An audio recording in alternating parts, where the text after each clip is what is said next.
Hey everyone, this is Tim from Your Six Studios. Today in this video, I'm going to show you how to reset your Xbox before reselling on your Xbox One here. So this is very easy. You can see I have the option to factor reset it to the defaults, and I can remove everything or keep my games and apps. So you can decide which one you want, but it's going to remove your account either way.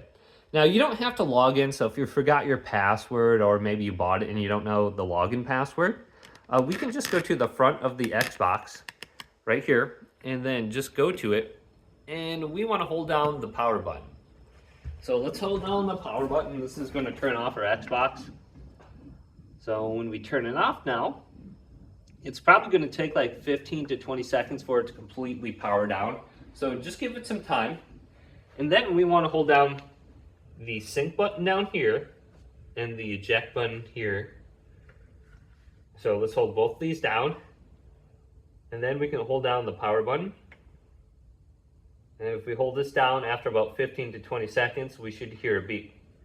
Now, if you hold it down too quickly, I'm just going to let go and press it down again. It should turn on now, and we're going to hear a beep. Once we hear that beep, we can go ahead and let go.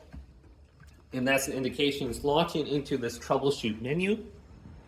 So we can zoom out here, and we can see, here's the troubleshoot menu. Just go to reset this Xbox, and then it will give you the same options that it showed before. Keep my games and apps or remove everything.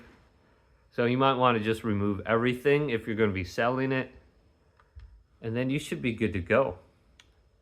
So hopefully this video did indeed help you out. If it did, leave it a big thumbs up and subscribe to my channel down below.